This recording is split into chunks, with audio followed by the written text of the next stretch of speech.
Bismillahirrahmanirrahim. Assalamualaikum warahmatullahi wabarakatuh. Alhamdulillah wassalatu wassalamu ala Rasulillah wa ala alihi wa ashabihi ajma'in, amma ba'd. Kaum muslimin dan muslimat yang dirahmati Allah Subhanahu wa taala. Pada pertemuan kali ini kita akan sama-sama membahas tentang tayammum. Kita akan sama-sama membahas tentang hukum tayammum.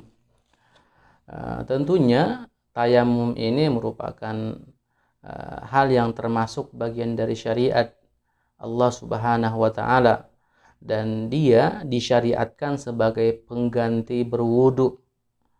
Jadi sekali lagi bahwasanya tayamum ini disyariatkan ataupun berlaku hukumnya sebagai pengganti berwudu. Selama orang masih bisa berwudu, maka tidak diperbolehkan bagi dia untuk berpindah ke tayammum. Tentang tayammum ini sendiri disepakati oleh para ulama bahwasanya ini bagian dari syariat dan juga bagian dari agama Allah Subhanahu wa taala. Salah satunya berdasarkan firman Allah Subhanahu wa taala dalam surah Al-Maidah ayat ke-6. Allah Subhanahu wa taala berfirman, wa in kuntum marda aw ala safarin aw jaa ahadun minkum minal ghaid aw lamastumun nisa falam tajidu ma'a fatayammamu sa'idan tayyiban famsahu biwujuhikum wa aydikum min ma yuridullahu liyaj'ala 'alaikum min haraj walaki yuridu liyutahhirakum. Dan apabila kalian sakit atau dalam perjalanan atau habis buang air atau menyentuh wanita dan kalian tidak menemukan dan tidak mendapatkan air, apa yang kalian lakukan? Fatayammamu, maka bertayammumlah. Bagaimana caranya? Fatayammamu sa'idan thayyiban, maka bertayammumlah dengan debu yang bersih, mengambil debu yang bersih, kemudian famsahu biwujuhikum wa aydikum min, maka usaplah muka dan tangan kalian dengan debu. Ma yuridullahu liyaj'ala 'alaikum min haraj walaki yuridu liyutahhirakum. Allah tidak ingin menyusahkan kalian, tidak ingin memberatkan kalian, akan tetapi Allah ingin mensucikan kalian. Pada ayat yang kita baca tadi bisa disimpulkan bahwasanya tayammum merupakan bagian dari syariat dalam agama Islam, dan tayammum disyariatkan ketika seseorang tidak bisa bersuci dengan menggunakan air ataupun dengan berwudu. Maka dari apa yang kita sebutkan di awal, maka dapat kita pahami tayammum itu boleh dilakukan oleh seorang muslim pada kondisi tertentu saja. Kapan ataupun apa saja hal-hal yang dapat memperbolehkan orang berpindah dari berwudu ke tayammum, di sini kita disebutkan dalam buku kita. Yang pertama, ketika tidak ada air.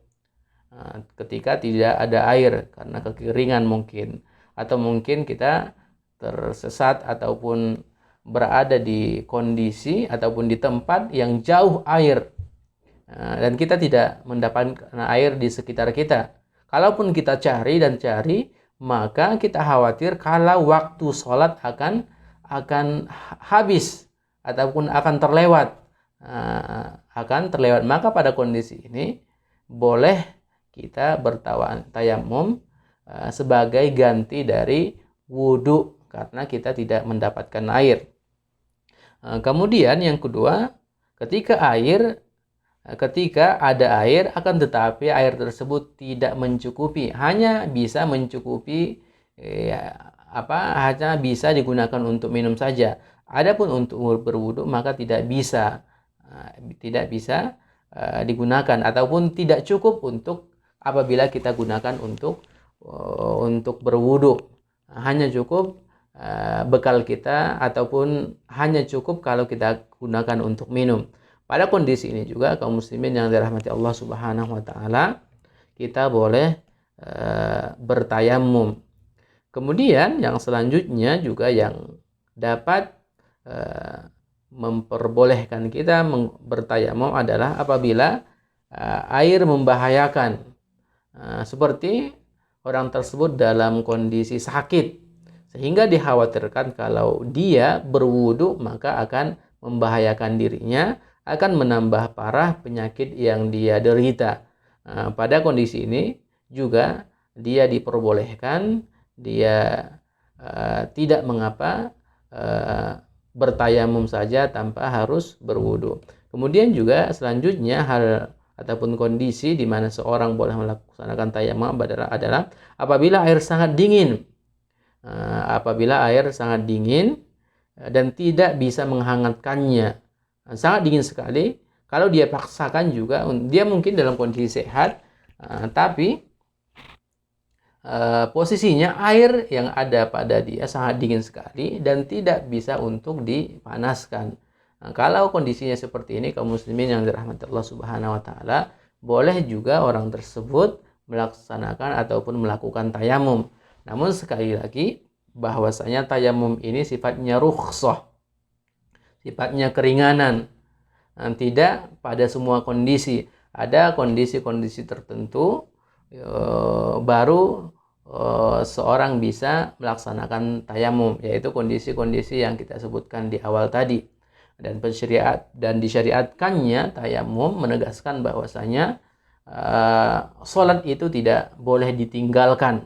Meskipun tidak ada air, maka seorang tidak lantas mengatakan karena tidak ada air maka saya tidak perlu sholat. Tidak, tapi dia boleh melaksanakan ataupun bertayamum. Dan juga bertayamum ini ataupun disyariatkannya tayamum ini merupakan juga isyarat bagi kita bahwasanya agama kita adalah agama yang lemah, maksudnya agama yang mudah, sangat mudah bagi kita, ataupun sangat mudah kita dalam beragama ini. Kalau kita, karena sesungguhnya Allah Subhanahu wa taala tidak akan pernah membebani salah seorang hambanya di luar kemampuannya. La yukallifullahu nafsan illa wus'aha. Kalau seorang tidak ada air untuk berwudu, maka dia boleh bertayamum. Kalau seorang dikhawatirkan berwudu ataupun menggunakan air ketika bersuci dapat membahayakan dirinya, maka boleh bagi dia untuk bertayamum. Sekali lagi, ini menunjukkan betapa agama ini adalah agama yang mudah, dan ini sesungguhnya ditegaskan oleh Allah Subhanahu wa taala pada penggalan akhir dari ayat yang kita bacakan tadi, ma yuridullahu liyaj'ala 'alaikum min haraj walaki yuridu litahhirakum. Allah tidak ingin menyusahkan kalian, tidak ingin memberatkan kalian, namun Allah ingin mensucikan kalian. Dan tayamum juga merupakan salah satu kekhususan agama kita, kekhususan Nabi Muhammad dan juga umat Nabi Muhammad, di mana Allah Subhanahu wa taala menjadikan bumi ataupun tanah secara umum adalah suci. Ju'ila li al-ardu tahura, bahwasanya Allah menjadikan bumi tanah bagiku yang suci, sehingga bisa kita menggunakannya untuk tayamum dan juga kita bisa langsung sholat tanpa menggunakan alas. Kaum muslimin yang dirahmati Allah Subhanahu wa taala, kemudian cara tayamum, bagaimana cara kita bertayamum? Yang pertama, memakai debu yang bersih yang berada di permukaan bumi. Debu ataupun tanah yang kita gunakan sifatnya debu dan yang berada di permukaan bumi dan juga dalam kondisi suci tanpa bercampur dengan najis.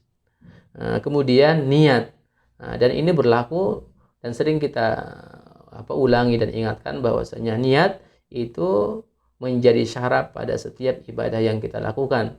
Karena innamal a'malu binniyat, bahwasanya amal seorang hamba ditentukan oleh niatnya. Apa niat kita untuk melaksanakan tayamum? Niat kita adalah untuk bersuci. Niat itu yang kedua ya, yang harus kita yang harus kita perhatikan ketika kita ingin bertayamum. Kemudian disunnahkan membaca bismillah sebagaimana disunnahkannya membaca bismillah ketika kita ingin berwudu. Kemudian terkait dengan tata caranya, yaitu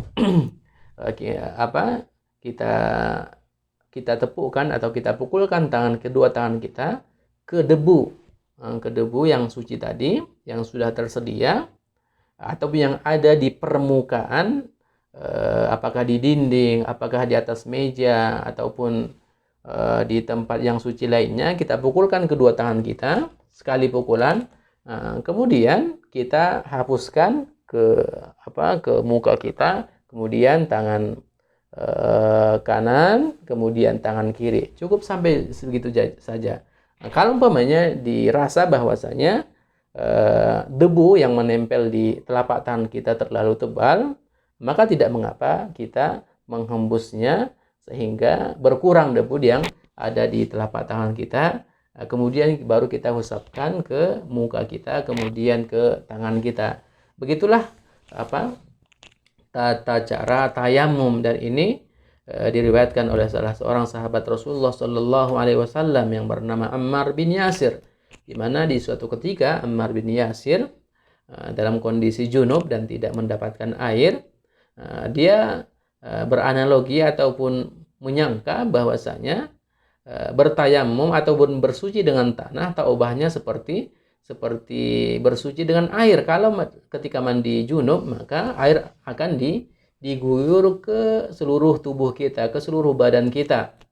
Dan dia berpikir hukum tayamum juga seperti itu, sehingga ketika dia dalam kondisi junub dan tidak memungkinkan untuk mandi wajib, dia pun berputar-putar ataupun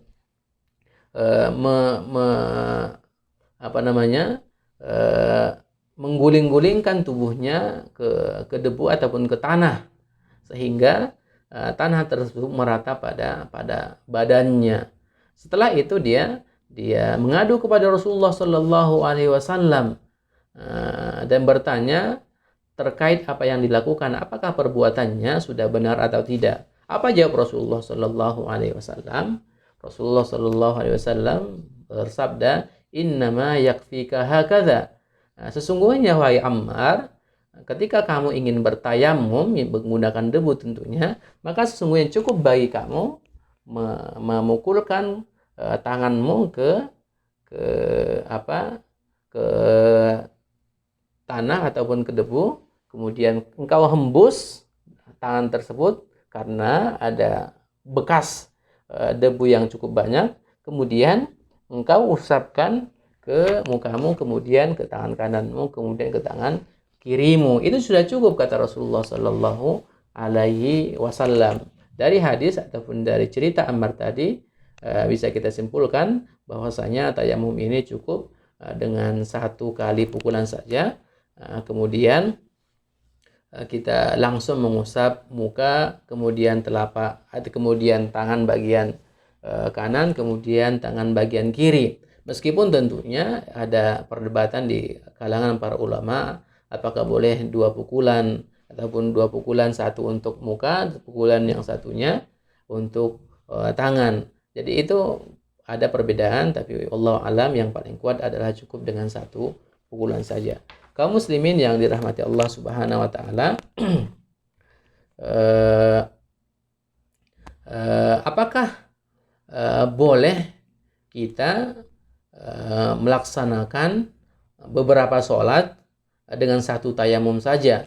Umpamanya kita sholat zuhur, kemudian ingin sholat ba'diyah zuhur, apakah 1 tayamum itu berlaku hanya pada sekali sholat saja, atau berlaku selama dia dalam kondisi suci?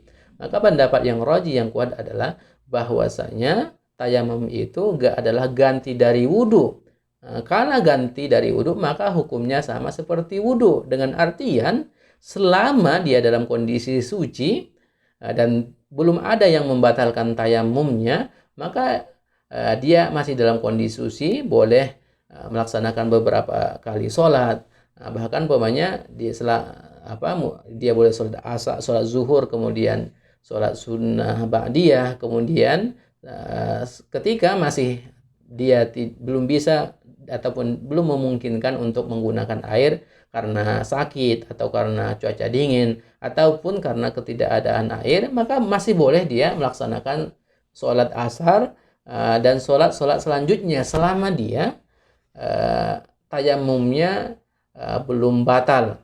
Dan apa yang membuat pertanyaan selanjutnya, apa yang membatalkan tayamum seseorang? Yang membatalkan tayamum seseorang yang pertama adalah segala sesuatu yang membatalkan wudhu. Apa saja yang membatalkan wudhu? Yaitu keluar kotoran dari kemaluan, kemudian tidur, kemudian hilang akal, dan seterusnya. Hal ini juga hal-hal yang kita sebutkan tadi dan hal-hal yang membatalkan wudhu lainnya juga berlaku bagi tayamum, artinya membatalkan tayamum. Kemudian apabila mendapatkan air, ketika air sudah ada atau ketika dia sudah memungkinkan untuk menggunakan air, maka tayamumnya batal dan dia tidak boleh lagi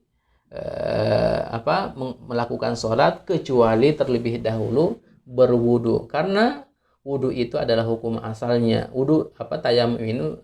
Tayamum itu hanya sebatas pengganti saja. Ketika ada air, ketika memungkinkan berwudu, maka yang dilakukan adalah berwudu, bukan justru bertayamum. Kaum muslimin yang dirahmati Allah Subhanahu wa taala, demikian penjelasan singkat terkait dengan tayamum. Mudah-mudahan ada manfaatnya. Wa sallallahu ala Muhammadin wa ala alihi wa ashabihi ajma'in. Wassalamualaikum warahmatullahi wabarakatuh.